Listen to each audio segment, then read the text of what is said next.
Bonjour, bonsoir à vous tous, c'est Le Monde en 7, nous sommes le samedi 6 avril 2024 et nous allons parler aujourd'hui de la Côte d'Ivoire. Le président Ouattara a repris langue avec Guillaume Soro, on évoquera également le Sénégal, Ousmane Sonko a été nommé Premier ministre. Nous irons du côté de la Guinée avec le limogeage du chef de la compagnie d'électricité après des coupures répétées. Et le Togo, on va parler également du report des élections législatives et régionales avec trois invités sur le plateau. Bonenfant Agovi, qui est analyste politique. Bonsoir Bonenfant Agovi. Bonsoir Samuel, bonsoir mes co-débatteurs. Coucou gentil aux téléspectateurs et téléspectatrices de Néo TV, surtout dans l'émission Monde en 7. Face à vous, Samir Ourosama, juriste et président de l'ICJVE. Bonsoir Samir Ourosama. Bonsoir Samuel, bonjour à tous ceux qui nous suivent à Baga. C'est dans la préfecture de Doufelgo, à peu près 445 km de Lomé, la capitale du Togo.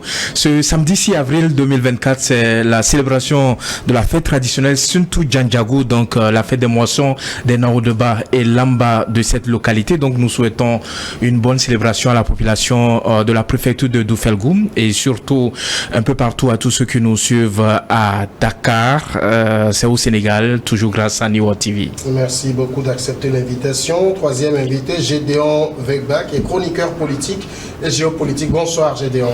Bonsoir Samuel, bonsoir mes co-débatteurs, bonsoir aux téléspectateurs de Niwa TV et merci de nous recevoir sur votre prestigieux plateau. Et merci à vous d'accepter l'invitation. On commence tout de suite avec la Côte d'Ivoire.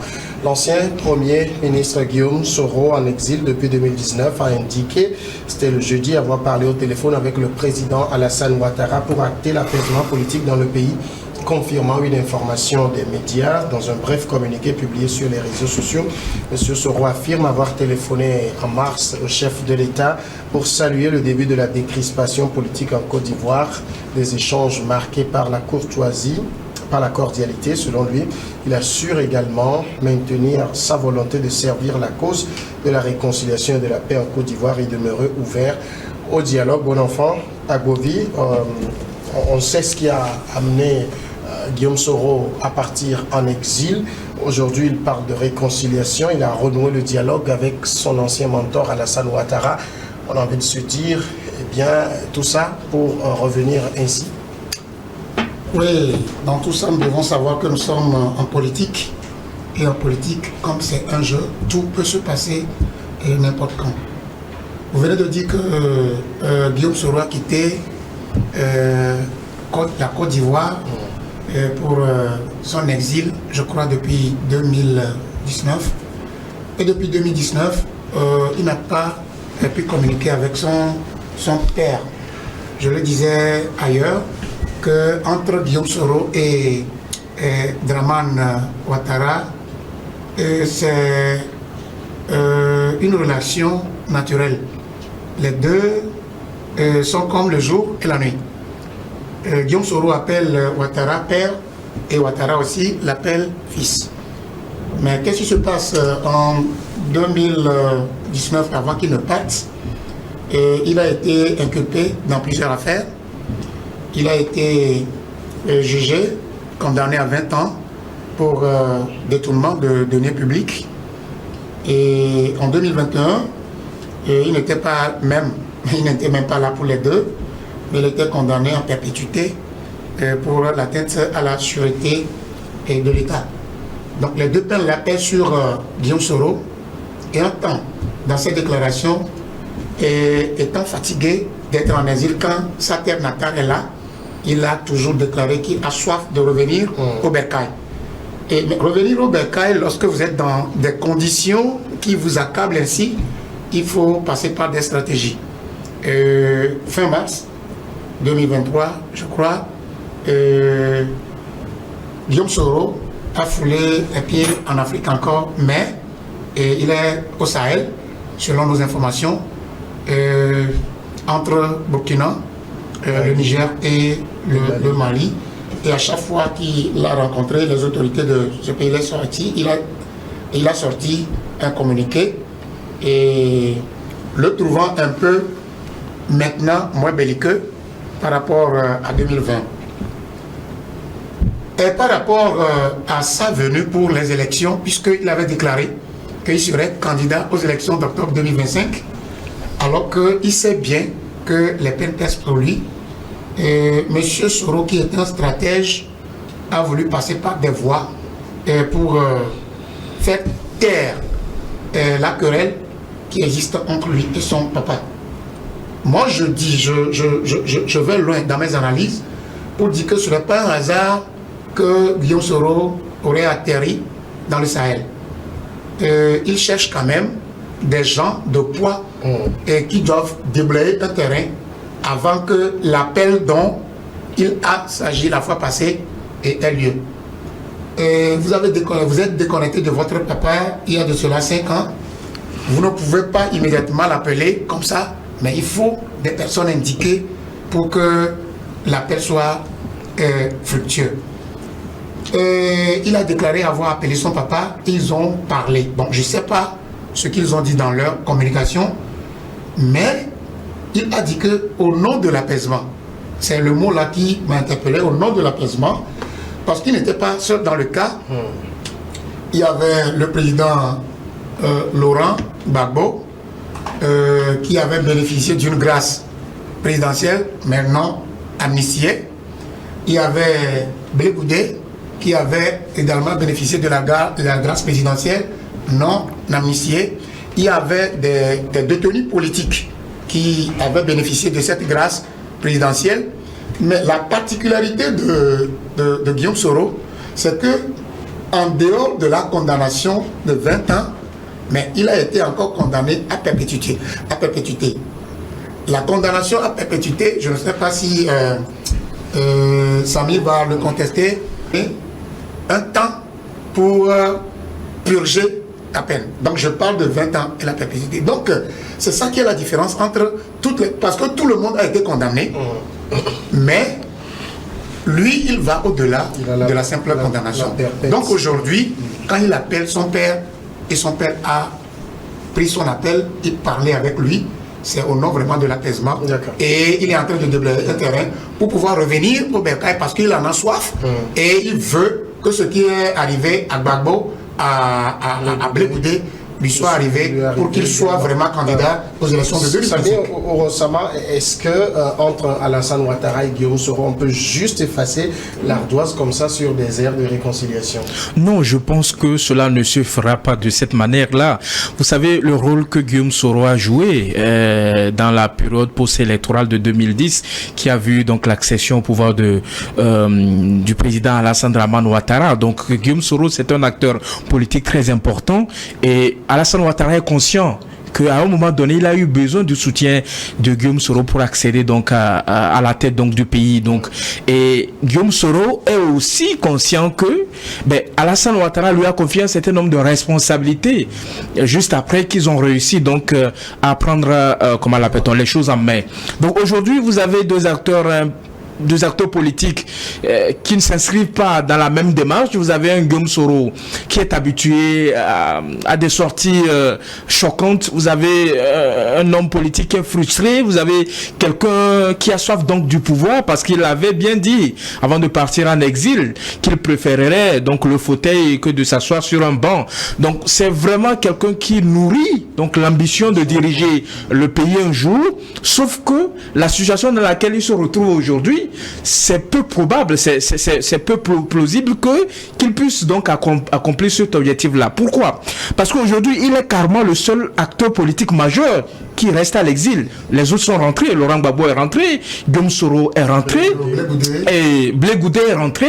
Donc il se dit qu'en réalité, malgré qu'à un moment donné, il a tenu des propos un peu déplacés, des propos qu'on peut juger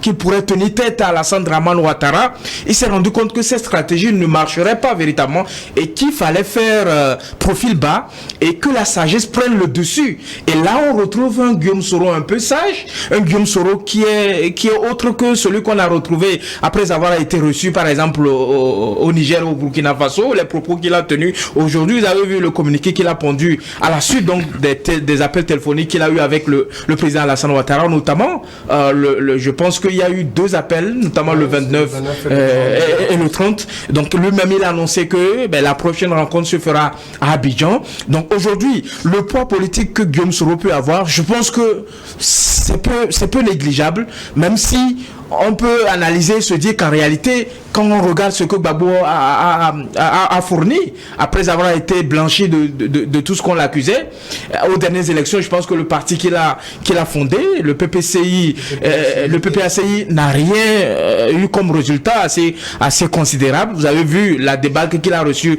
aux élections passées. Donc aujourd'hui, Guillaume Soro, politiquement, il est effacé, parce que vous avez aujourd'hui Alassane Dramane Ouattara qui se trouve dans sa période la plus fabuleuse, véritablement. C'est un homme politique qui est adulé en Côte d'Ivoire. C'est un homme politique qui a réussi à remettre la Côte d'Ivoire sur le chemin du développement économique. La Côte d'Ivoire a retrouvé sa place au sein d'abord de l'UEMOA, qui est un moteur au sein de l'UEMOA, mais ensuite au niveau de la CEDEAO, qui est un acteur important également. Donc aujourd'hui, la démarche entreprise par les autorités ivoiriennes, c'est de faire en sorte que les fils et les filles se retrouvent véritablement et qu'on puisse enterrer la hache de guerre, qu'on puisse se réconcilier, penser à l'avenir. Donc aujourd'hui, je pense que ça va dans l'intérêt de Alassane Ouattara, parce que vous avez vu, il est en train de finir véritablement. S'il arrive à parachever la réconciliation qui a commencé, parce que ce sont des succès politiques, faire entrer Laurent Gbagbo, ensuite faire entrer Blé Goudé, s'il réussit également à faire entrer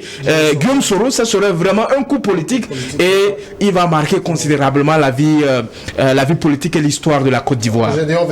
Avec Guillaume Soro, on sait forcément qu'il y a des calculs derrière. Quel peut être ce calcul qu'il est en train de faire aujourd'hui? Visiblement un calcul de politicien routinier. Mais avant d'aborder le calcul qu'il ferait, on peut dire déjà que la décision de Guillaume Soro de renouer contact avec le président Ouattara est une décision sage et responsable, vu que la personnalité politique est vraiment en difficulté aujourd'hui, au creux de la vague carrément, dos au mur. Il n'a plus d'autre solution que de renouer contact, de chercher à renouer contact avec son mentor d'hier, Alassane Dramane Ouattara. Je pense que cette démarche est la meilleure démarche qu'il puisse prendre. Ceci dit, est-ce que ça pourra payer de sitôt pour qu'il revienne dans le jeu politique vraiment comme un acteur visible sur le terrain? Je pense que ce n'est pas évident, vu que nous sommes dans un tournant vers 2025, qui est l'année de la présidentielle, en octobre 2025, bien sûr. La carte Guillaume Soro n'est pas forcément la carte que Ouattara serait très heureux de jouer. Je ne pense pas, parce que son parti, le RHDP, est en train de travailler comment je vais dire ça, à trouver un candidat potentiel pour être dans la course pour la présidentielle 2025. Donc je ne pense pas que son objectif soit de rentrer pour être candidat ou être réhabilité au sein de la classe politique. Mais c'est de revenir à la maison, parce qu'il a soif de chez lui. On le sent. Quand vous voyez Guillaume Soro, ce n'est pas le Guillaume Soro qui a été Premier ministre, président de l'Assemblée nationale, qu'on est tout frais. Il est vraiment diminué, affaibli, atteint moralement. Je pense que ce serait bien que son papa, Alassane Dramane Ouattara, en griffe, celui qu'il appelle affectueusement papa, et puisse accepter sa main tendue, et puisse le recevoir au bécail et le pardonner, parce que ce n'est pas... c'est vrai, il a commis des maladresses, c'est reconnu par tout le monde. Il a poussé un peu le bouchon un peu trop loin, à travers des propos vraiment outrageants, des propos offensants. Mais aujourd'hui, il reconnaît peut-être implicitement ou indirectement son tort et il demande le pardon à son papa. Je pense que le papa devrait le pardonner, l'accepter, même s'il ne va pas le réhabiliter comme il le faut de sitôt, mais qu'il accepte quand même qu'il rentre au pays et qu'il apporte aussi sa pierre à la réconciliation nationale qui est amorcée par le président Alassane Dramane Ouattara depuis un moment, avec le retour au pays de Laurent Gbagbo, Charles Blé Goudé, tout le reste qui étaient en exil, qui sont rentrés et qui participent à leur manière aussi à l'édification d'une nation. Bon enfant à Bouvi, qui sont ceux qui sont en train de jouer dans l'ombre pour ce nouveau rapprochement entre les deux hommes, selon vous? En réalité, c'est ce que nous ne savons pas. Je viens de le dire tout à l'heure que, selon mes analyses, ce n'est pour rien que Guillaume Soro a atterri dans le Sahel d'abord. Je dis bien que même si le président Ouattara est en mauvais drap avec certains responsables, certaines autorités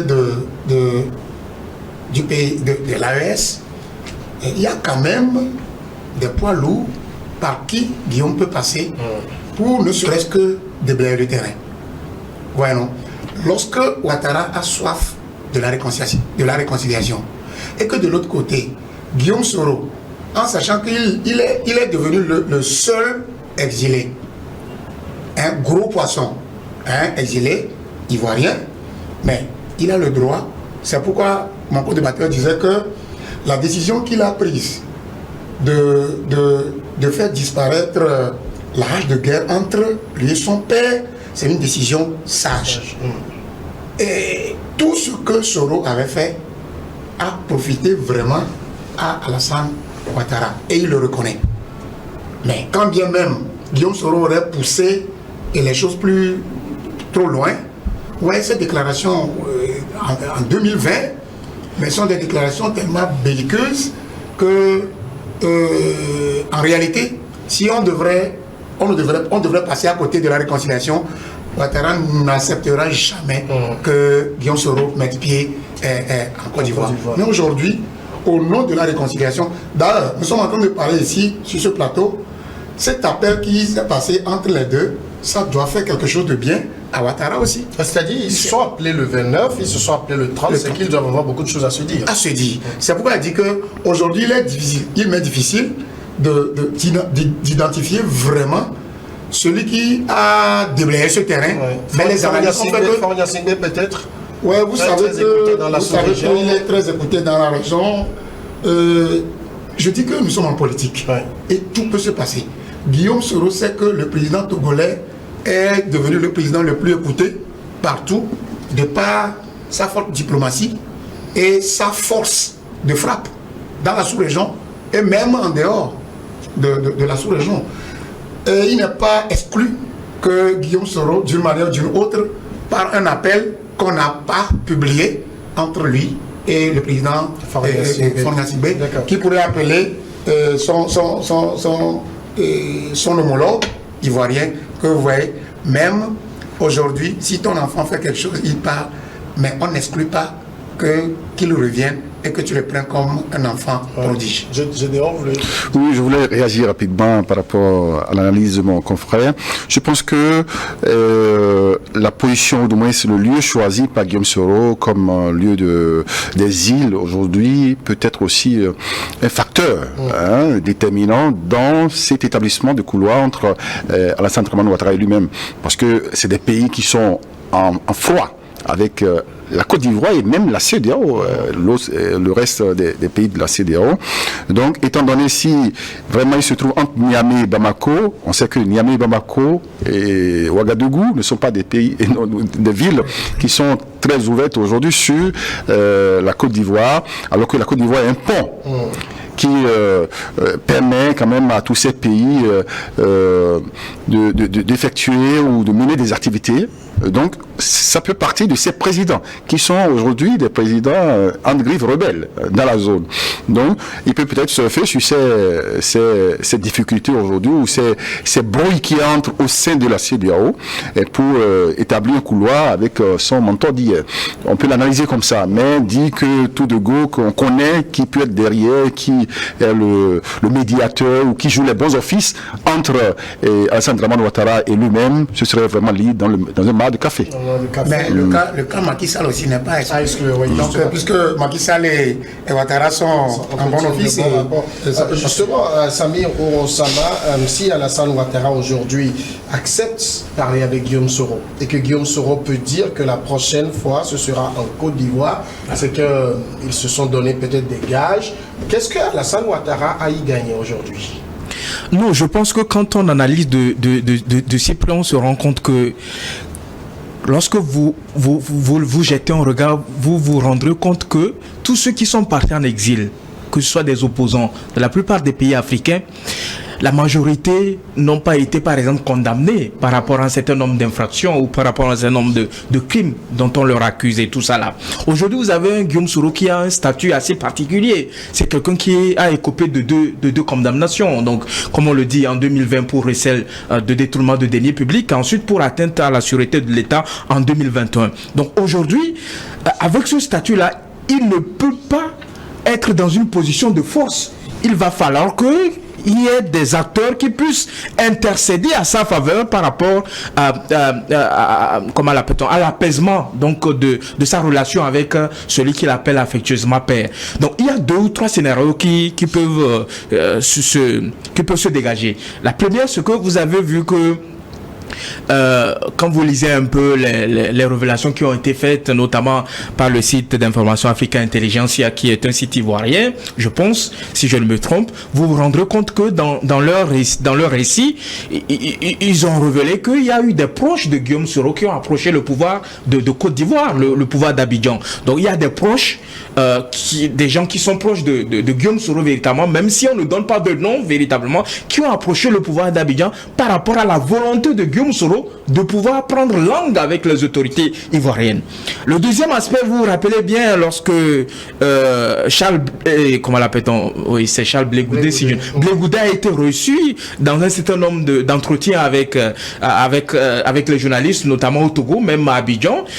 Il a dit qu'il considère Guillaume Soro comme son frère. Il a discuté, il a même émis un certain nombre de choses qu'il a discuté avec Guillaume Soro. S'il avait la possibilité de discuter avec lui, il lui conseillerait véritablement de prendre langue avec son père, de venir demander pardon à son père. Donc on peut se dire véritablement qu'à un moment donné, Guillaume Soro s'est rendu compte qu'il n'a pas une autre carte à jouer que de pouvoir lui-même prendre l'initiative de s'approcher des autorités ivoiriennes, donc par l'entremise donc de ses proches. Le troisième volet ou le troisième aspect, contrairement à ce que mon co-débatteur a pu dire par rapport à la situation aujourd'hui de la Côte d'Ivoire, et c'est un pays dirigé par des militaires qui ont pris donc le pouvoir à la suite donc des coups d'État. Aujourd'hui, quand vous prenez la position de la Côte d'Ivoire par rapport au Burkina Faso, par rapport au Mali, par rapport au Niger, qui ont même des difficultés à assurer l'intégrité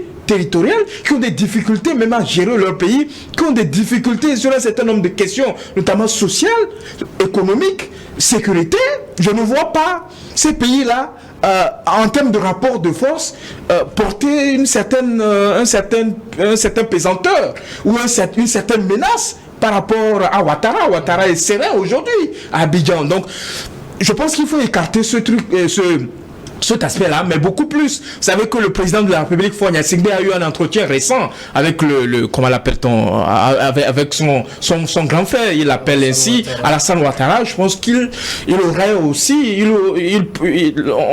on peut dire qu'à un moment donné, peut-être qu'il a également comment l'appelle-t-on, intervenir en faveur donc de Guillaume Soro, et qu'il pourrait véritablement toucher un mot à son grand frère, lui dit qu'en réalité, comme on le dit, les enfants commettent toujours des erreurs, mais en tant qu'un bon père, il faudrait à un moment donné, quand l'enfant reconnaît son erreur et qu'il prend l'initiative de vous approcher, de l'écouter. Et c'est ce que Alassane Ouattara fait en l'écoutant. Les jours à venir, on pourra connaître véritablement ce qu'il en est. En quelques secondes, par mon vis-à-vis, ce que je voudrais exprimer par mon propos, c'est de dire que Guillaume Soro pourrait servir de pièce de rechange pour l'établissement des relations diplomatiques et relations avec les deux pays, ou les pays en question, c'est-à-dire la Côte d'Ivoire, avec le Mali, ces deux pays frontaliers qui sont en brouille, le Mali s'est retiré de la CEDEAO. Je dis là, Guillaume Soro peut servir de pièce de rechange pour un certain nombre de choses. Même chose pour le Burkina Faso, même chose pour le Niger. Je ne dis pas forcément qu'il est en train d'user de sa position pour que ces pays soient des déterminants dans le jeu. Mais il peut servir, lui, de pièce de rechange pour qu'il y ait un pont entre ces différents pays. C'est ce que je fais. Pour Samir qui le rappelait, l'ancien président Laurent Gbagbo est rentré avec son parti politique, il est allé aux élections. La recette n'était pas très, très grande. Aujourd'hui, on a un Charles Blé Goudé qui également essaye de se reconstruire. Quand on écoute les propos de Guillaume Soro qui dit que 2025, la présidentielle 2025 n'est pas loin, il faut s'activer.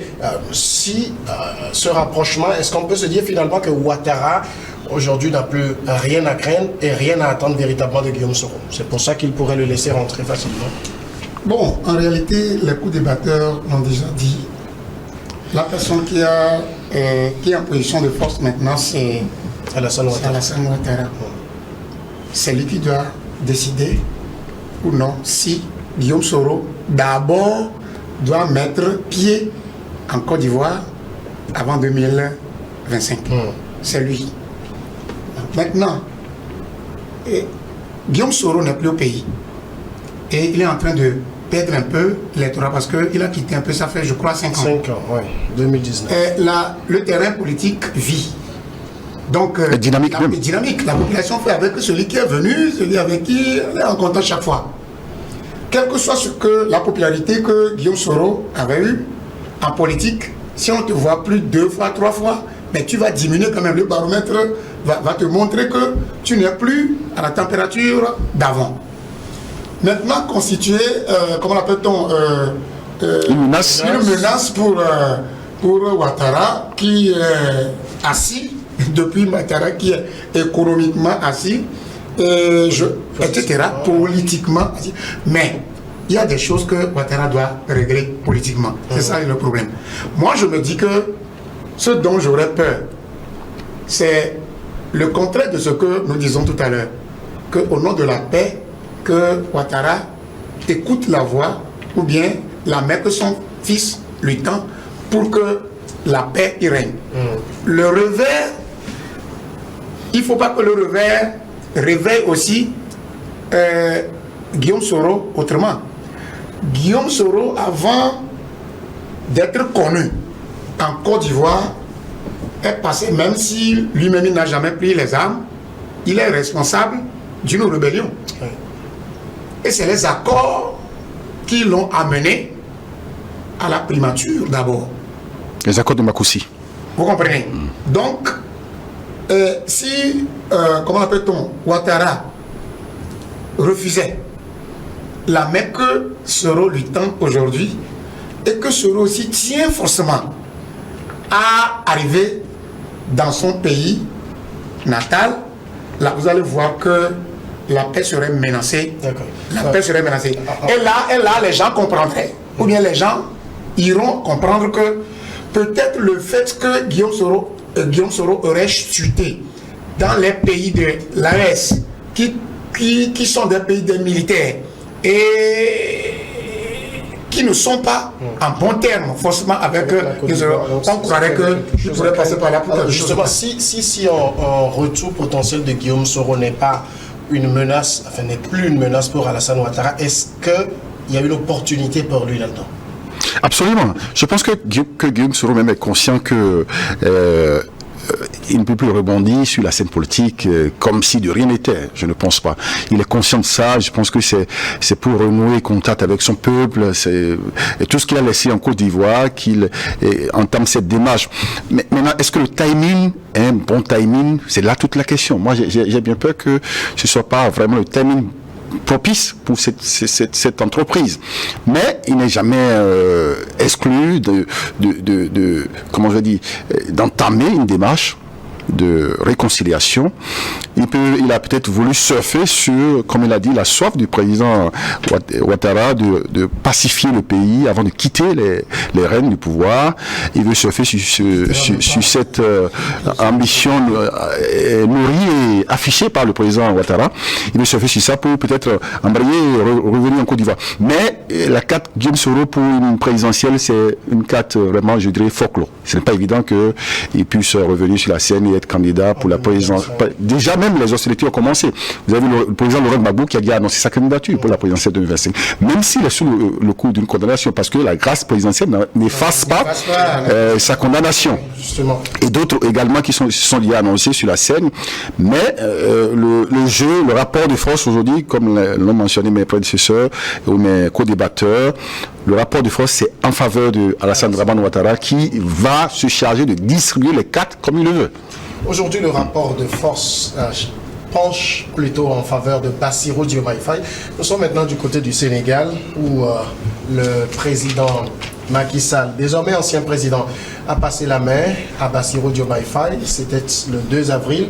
Eh bien, l'une des premières décisions de chef d'État pris par Bassirou Diomaye Faye est de nommer son mentor, Ousmane Sonko, Premier ministre. Ousmane Sonko, qui aura bientôt 50 ans, devient donc le chef du prochain gouvernement au Sénégal, gouvernement qui est attendu dans les prochains jours.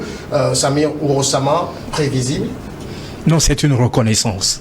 C'est une reconnaissance parce que Sonko, c'est le portrait craché des leaders que l'Afrique veut se doter véritablement.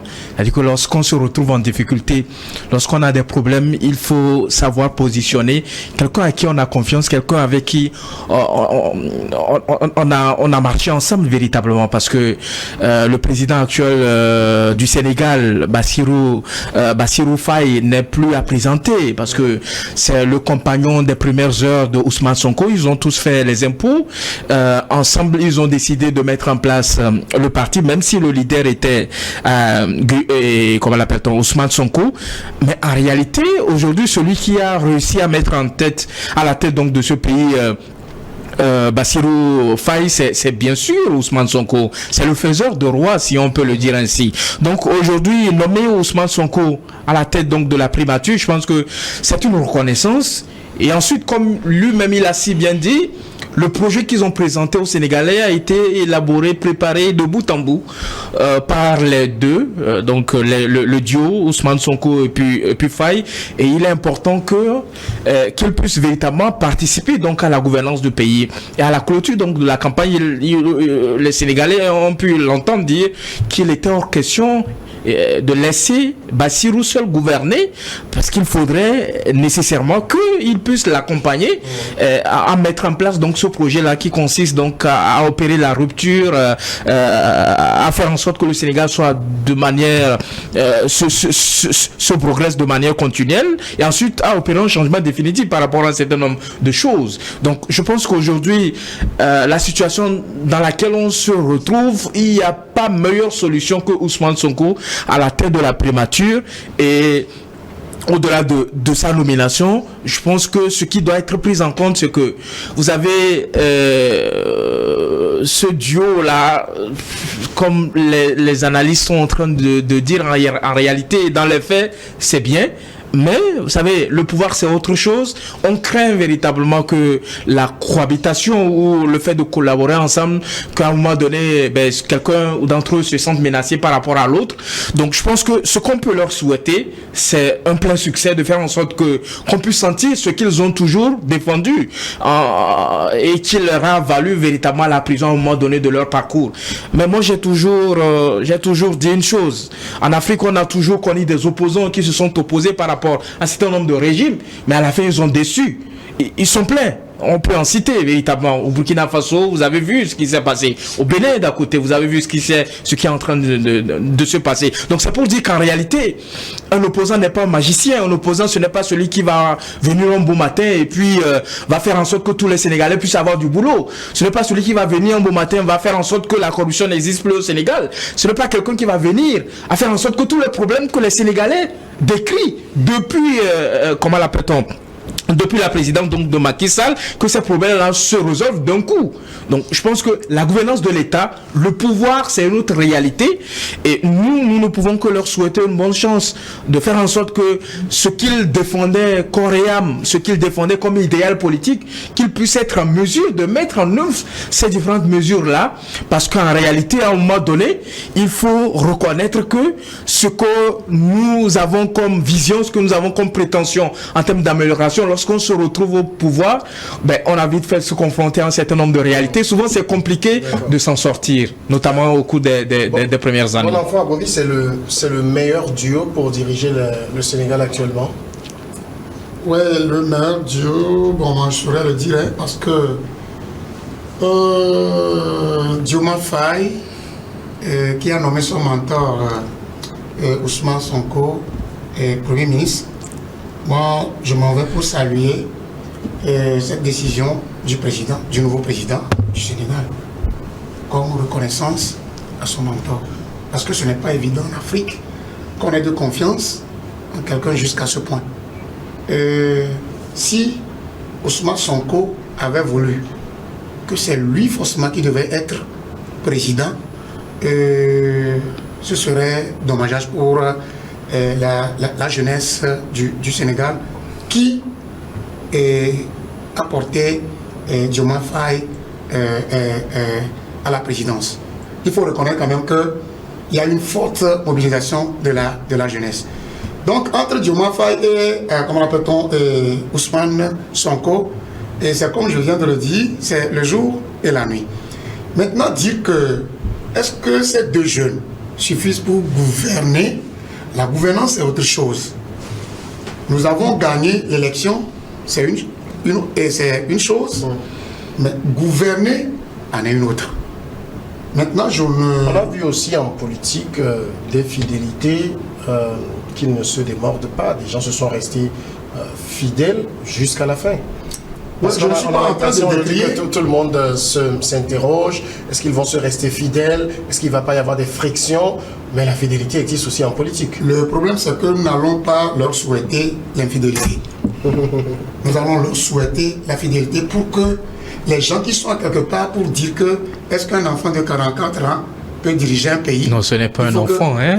Non, oui, non. Barack Obama est arrivé à l'âge de 45 ans. Hein? Je pense que quand tu parles de Barack Obama, avait pris le pouvoir à 39 ans. Quand vous parlez de Barack Obama, vous parlez des autres. Ici, nous parlons du Sénégal.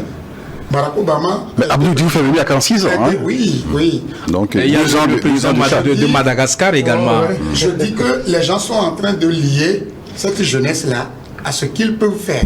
C'est pourquoi je dis que nous leur souhaitons la fidélité pour que ce que les gens disent d'eux ne soit le contraire, quoi. Donc, aujourd'hui, les deux sont devant, mais je crois que ceux qui vont les entourer vont leur permettre quand même d'arriver au sommet de leur vision.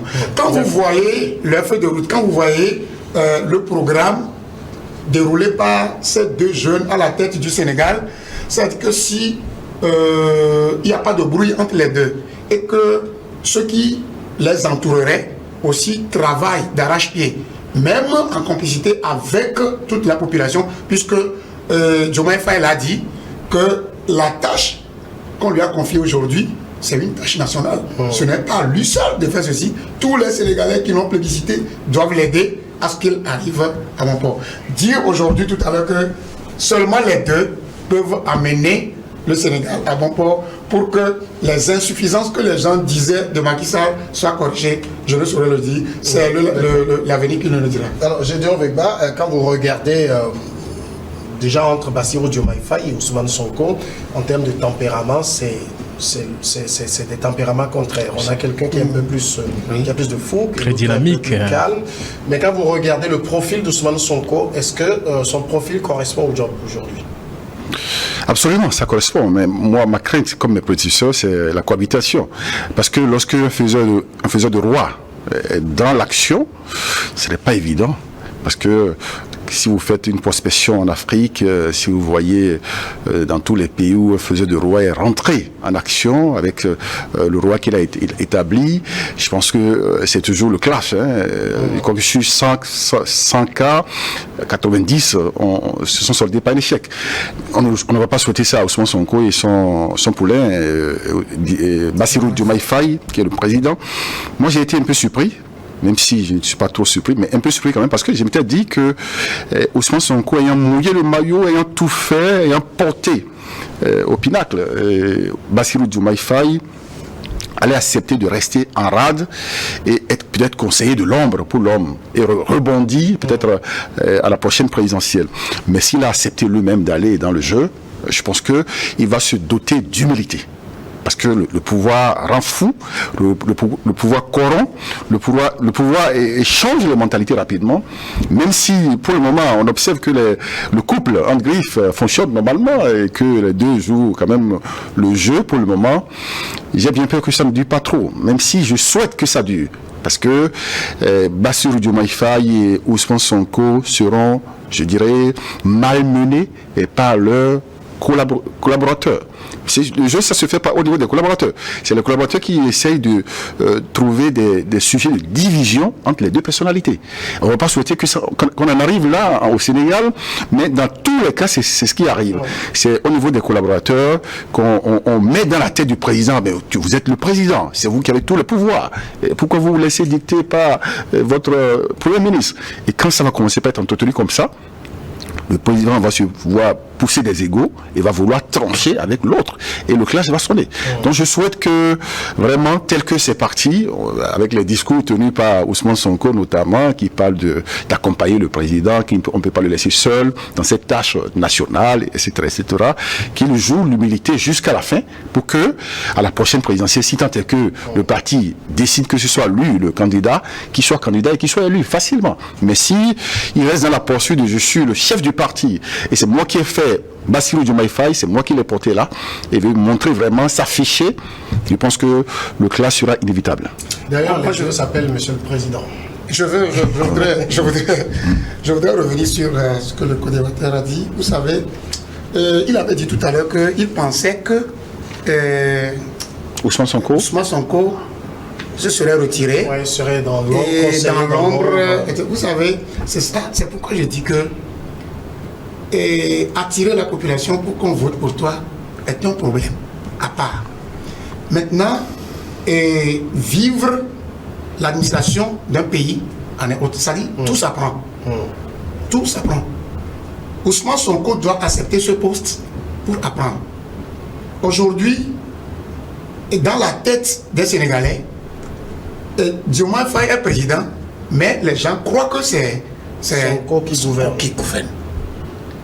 Tout ce que nous devons souhaiter à ces jeunes, c'est que, comme il vient de le dire, qu'ils arrivent à choisir de bons entourages. Parce que quand le bateau chavire, c'est eux ensemble. Aujourd'hui, il y a un défi qu'on doit relever en Afrique. Et dans le déroulé de Samy, il a dit que, comment appelle-t-on, Sonko représente en réalité les types de jeunes dont l'Afrique a besoin pour son éclosion maintenant. En tant que tel, il faut qu'on les aide quand même pour que la charge là, je ne crois pas. Et je voudrais défier mon co-débatteur. On va se retrouver encore un autre jour pour lui dire que moi je crois à Sonko, à l'unité Sonko, Diomaye Faye, jusqu'à ce que, comment l'appelle-t-on, leur mandat là. Je ne suis pas pessimiste. Et je dis prochainement. Et je dis prochainement, à l'élection prochaine. Ouais, non. Numéro 2. Je vais dire ceci. Rapidement. Quand il a dit tout à l'heure que Sonko ne doit pas se mettre dans la posture de je suis le. Vous savez, il y a un problème juridique qui s'est posé là-bas. Le PASTEF a été dissous. Maintenant, Diomaye Faye est allé à l'élection avec quelle posture? Il allait par l'entremise d'une coalition. Vous comprenez? Ouais, non. Donc, maintenant, si c'est une coalition, Ousmane Sonko n'est plus forcément tenu à dire que je suis. Il est président du PASTEF, c'est bon, mais ce n'est pas PASTEF qui les a menés. D'accord. Osama, de toute façon, quel que soit ce qu'on peut dire, ce qu'attendent les Sénégalais, c'est de l'action. Véritablement, c'est de l'action. C'est de l'action, mais quand on regarde un peu ce qui s'est passé, c'est-à-dire qu'à la fin, on finit par se parler, on finit par un compromis. Et ce qui s'est passé, c'est qu'à un moment donné, il y a eu un compromis. Quoi que les gens peuvent dire, il y a eu un compromis entre le camp Sonko, Bassirou Diomaye Faye et puis le camp Macky Sall et tous les acteurs politiques. À un moment donné, il y a eu un deal. Il y a eu un deal parce que, vous savez, lorsque quelqu'un arrive au pouvoir, après que vous l'aviez fait vivre toutes les misères et tout ça là, la première chose c'est de se venger. Et dans la foulée, le président Abdoulaye Wade a donné un conseil au président actuel de pouvoir gouverner le pays avec humilité, de pouvoir gouverner avec humilité.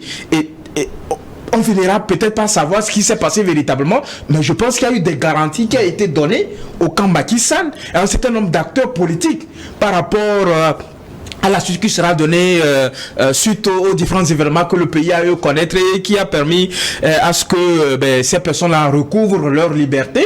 D'abord Diomaye Faye et ensuite Sonko qui ont été amnistiés totalement. On les a effacés tout ce qu'ils ont eu à subir en termes de condamnation et tout ça là. Donc ça c'est le premier aspect. Le deuxième aspect, c'est que quand vous regardez un peu la relation qui lie Ousmane Sonko et Diomaye Faye, c'est une longue histoire. Ce n'est pas que des amis politiques, c'est des frères. C'est-à-dire c'est des gens qui ont fait tout ensemble véritablement. Ils ont été à l'école ensemble, ils ont fait l'administration, ils sont allés à l'école de l'administration ensemble, ils ont travaillé ensemble aux impôts, ils ont démissionné parce qu'ils avaient un certain nombre de principes. Ils ont été radiés parce qu'ils dénonçaient un certain nombre de choses. Donc ils ont un certain nombre de principes et dès le début, ils ont travaillé à pouvoir sensibiliser, à pouvoir informer la population sénégalaise sur un certain nombre de situations déplorables en termes de gouvernance donc de Macky Sall et tout ça là. Donc je pense que quoi qu'on puisse dire, au-delà de ce qu'on peut dire que le pouvoir rend ceci, le pouvoir rend cela, en réalité, la relation, elle est très profonde, mais comme on le dit, on ne sait jamais. On ne sait jamais véritablement ce qui peut advenir. Mais sur le principe, et vous savez qu'à un moment donné, le président Diomaye Faye a même allé dire qu'il était important de réfléchir sur comment renforcer les pouvoirs du Premier ministre. Vous vous rappelez très bien. Donc, il sait être reconnaissant, il a une forme d'humilité véritablement. Ce qu'on souhaite, c'est de garder cette humilité. C'est de pouvoir garder cette humilité et de faire en sorte que tout ce qu'ils ont reproché au régime, à l'ancien régime, parce qu'on en a vu dans l'histoire du Sénégal, Macky Sall en est l'exemple palpable véritablement. Ce qu'il a eu à reprocher au président Wade, c'est ce qu'il a produit durant les 10 ou 12 dernières années véritablement. On va marquer la pause maintenant. C'est le temps de suivre ensemble le journal pour 10 minutes et on est de retour pour la seconde partie.